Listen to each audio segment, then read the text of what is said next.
Shalom, salam aleikum, boa tarde, boa noite, bom dia, não sei que hora você vai estar vendo esse vídeo. Desta feita nós vamos fazer esse vídeo, nós vamos falar sobre a alma é imortal. Eu já tenho outro vídeo gravado neste canal, é o nosso canal Monoteísmo Racionalista agora, né? Falando da verdadeira religião de Deus. E nós vamos esclarecer esse assunto de uma vez mais detalhado, né? Sobre essa questão da imortalidade da alma. Existe ou não essa questão? A alma não é imortal? A verdade que foi trocada por tradição. Vamos ver aqui no contexto aqui desse nosso estudo. E no final você tira suas conclusões. No silêncio entre a última respiração e o mistério da eternidade, emerge uma das perguntas mais fundamentais da existência humana. A alma é imortal? Ou seria essa crença apenas um eco do pensamento estrangeiro que se infiltrou nas tradições sagradas de Israel? Durante séculos, a ideia da alma imortal, como uma entidade autônoma, consciente e separada do corpo e destinada a viver eternamente em um reino celestial, foi aceito como verdade absoluta em muitos sistemas religiosos, especialmente dentro da teologia cristã. Contudo, quando voltamos ao texto original da Bíblia hebraica, descobrimos algo profundamente diferente. Uma antropologia integrada, sem dualismo, sem fuga do corpo, sem promessa de imortalidade automática. Essa doutrina da imortalidade da alma, tal como concebida por Platão, Plotino e mais tarde absorvida pelos pais da igreja, é estranha ao solo da Torá. Não nasceu entre os profetas, nem nas visões dos patriarcas ou nos salmos de Davi, mas sim nas escolas filosóficas da Grécia, onde a matéria era vista como inferior e o corpo como prisão da alma. Essa visão é incompatível com o espírito da Torá, que vê o ser humano como uma unidade viva, formada do pó da terra e animada por sopro de Hashem. Então formou Hashem, Deus, o homem do pó da terra, e soprou suas narinas o fôlego da vida, e o homem se tornou um ser vivente, Nefesh Shavá. Bereshit, Gênesis 2:7. Repare, o homem não recebeu uma alma, ele se tornou uma alma viva. O que é alma na Bíblia hebraica? Na linguagem do Taná, 3 palavras descrevem dimensões da vida interior do ser humano. A alma como ser vivente, identidade, desejo, sede, movimento. O espírito, fôlego, força que anima e se move, sensibilidade interior. O sopro puro e elevação vindo diretamente de Deus. Nenhum desses termos, porém, carrega o sentido de alma imortal, como substância independente e eterna. Ao contrário, todas estão ligadas à vida terrena, à respiração, à consciência integrada ao corpo. Quando a respiração cessa, a Nefesh retorna à terra e o Ruach é devolvido a Deus doador. Mas o que acontece depois? Este é um terreno do mistério, não da certeza filosófica. O livro de Eclesiastes exprime com honestidade existencial O pó volte à terra como era e o espírito volta a Deus que o deu. Eclesiastes 12:7. Essa não é uma declaração de imortalidade individual, mas uma confissão de humildade diante do ciclo da criação. Não há aqui um céu prometido à alma consciente, mas o reconhecimento de que a vida pertence a Hashem e que ele fará após a morte está além de nossa compreensão imediata. A alma no pensamento judaico tradicional, não eternidade, mas esperança. O judaísmo ortodoxo não afirma uma imortalidade natural da alma como pressuposto universal. Ao invés disso, ensina que a alma vem de Deus e a vida após a morte é um dom, uma possibilidade condicionada à vontade divina, revelada plenamente somente no tempo de redenção final. Conforme os sábios ensinam, a existência plena da alma será restaurada no corpo por meio da Terrivat Hametim, a ressurreição dos mortos. Essa é a esperança firme do judaísmo. Não uma alma etérea vagando entre os astros, mas a restauração da vida nesta terra sob o reinado do Mashiach. O Rambam Maimonides, em seu tratado Muhammad Eshivat, alerta contra os que, influenciados por filosofias estrangeiras, negam a ressurreição física e material. Para ele, a alma só se realiza plenamente quando reencarnada no corpo, pois foi assim que Deus a criou desde o início, unificada com a matéria para cumprir sua vontade na criação. A ideia de uma alma que vive para sempre separada do corpo, como espírito desencarnado, é um mito filosófico, não uma verdade da Torá. O judaísmo não afirma que a alma seja automaticamente imortal, afirma sim que ela vem de Deus e a ele pertence, e que sua continuação após a morte não é uma garantia filosófica, mas um ato de misericórdia que culmina na ressurreição, quando Hashem renovar o mundo com justiça. A verdadeira pergunta, portanto, não é: a alma é imortal? Mas para que a alma foi criada? E o que acontece com ela quando o Mashiach chegar e o mundo for restaurado à sua santidade original? Essas perguntas nos conduzirão mais fundo ainda, enquanto avançamos para explorar as camadas da alma segundo os sábios da Torá, a Cabalá e os textos sagrados de Israel. O Sheol, lugar de repouso e silêncio, não é inferno de fogo. Entre os mistérios que rodeiam a morte, o Tanakh apresenta um conceito que desapareceu da consciência popular moderna, mas que ocupava um lugar central na cosmovisão hebraica antiga, o Sheol. O Sheol não é inferno, não é um abismo de tormento, nem um cárcere de fogo eterno, como imaginado nas teologias cristãs medievais. Tampouco é uma morada de consciências ativa, como compõem filosofias espiritualistas.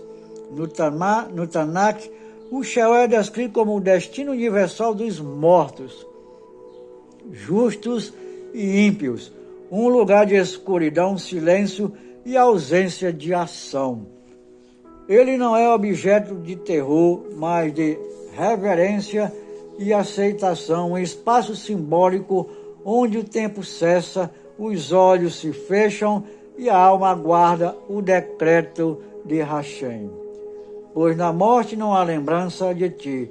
No Sheol, quem te louvará? Salmo 6:5. O Sheol não te louvará, nem a morte te celebrará. Os que descem a cova não esperam pela tua vontade. Isaías 38:18. Estes versos não indicam sofrimento, mas inatividade, desconexão de experiência consciente, como um sono profundo sem sonhos.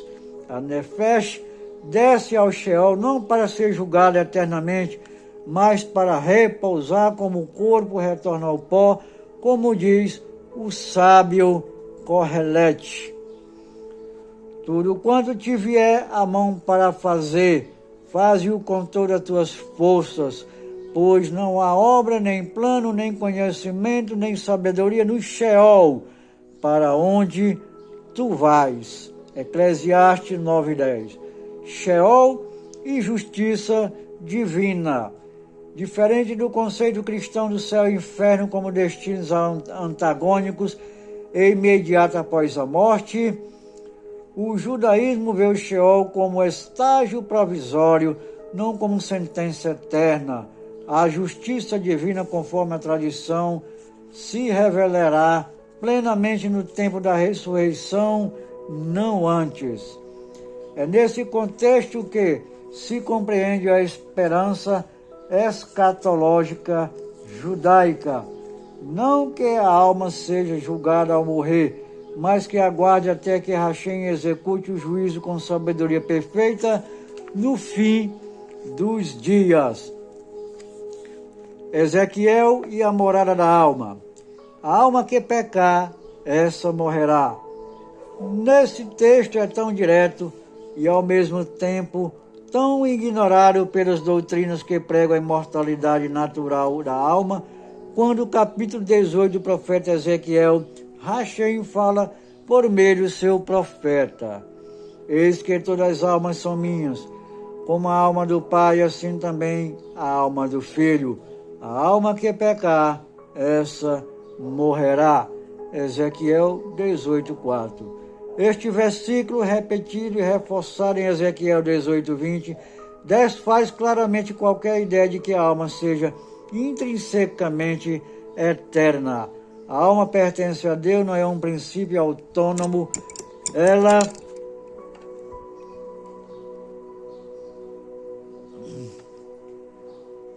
Ela pode morrer, se afastar, desaparecer, e se assim for decretado por aquele que a criou. No contexto bíblico, isso não é mera ameaça, é declaração de justiça moral. Cada ser humano responde por seus atos.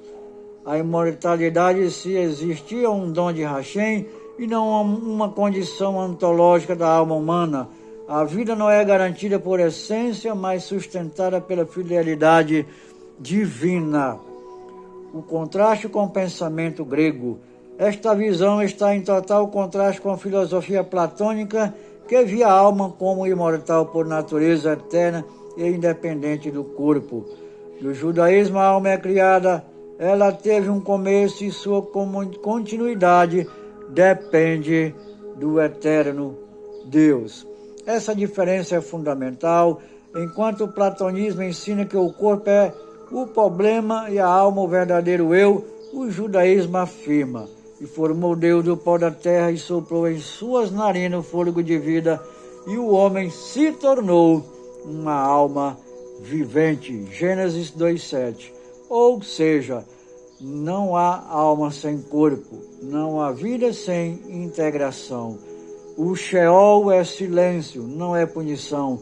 A alma não é eternamente viva por natureza, não é chama de jamais se apaga. É sopro divino que vive enquanto Hashem assim desejar.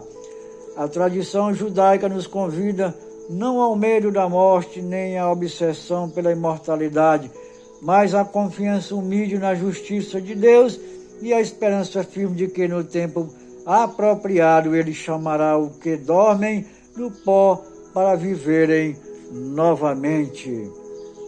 Despertai e executai, vós que habitais no pó, teu orvalho é como o orvalho da luz. Isaías 26:19. O verdadeiro destino da alma não é vagar eternamente no céu, mas retornar à vida quando o mundo for curado. Indício de ressurreição no Taná, a esperança que dorme no pó. Se o Tanakh realmente fala da morte com explicações filosóficas, ele a envolve com poesia, silêncio e promessa. Por trás dos salmos murmurados com lágrimas de súplica do justo e do suspiro dos profetas, desponta uma esperança. Não há fuga para o céu, mas o retorno à vida. Essa esperança não se apresenta com sistematização teológica, ela sussurra, mas seus ecos são profundos. As escrituras hebraicas aludem em suas dobras mais íntimas à possibilidade da ressurreição como restauração da justiça do corpo e da presença divina na terra. Em Salmos 37, 29, os justos herdarão a terra. Os justos herdarão a terra e nela habitarão para sempre. Salmo 37, 29. Este versículo não é alegoria, é uma declaração de aliança repetida no livro dos Salmos como um refrão escatológico. Em nenhum momento a promessa se volta ao céu. Ela aponta para a terra, a mesma que foi dada a Adão e a Abraão, a Israel.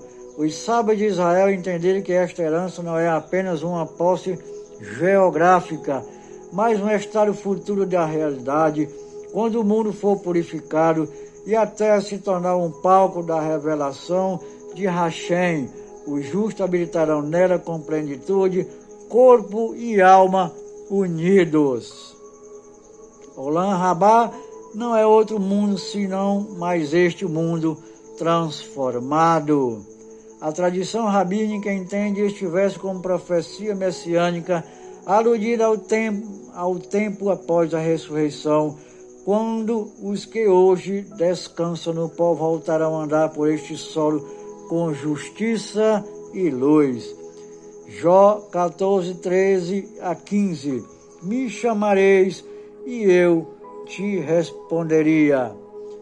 Oxalá me escondeste no Sheol e me ocultaste até que passe a tua ira. Então me chamarás e eu te responderia. Teria saudade da obra de tuas mãos. Jó 14, 13 a 15. Neste lamento sagrado Jó, o homem ferido, silenciado pela dor, não clama por fuga, mas por espera.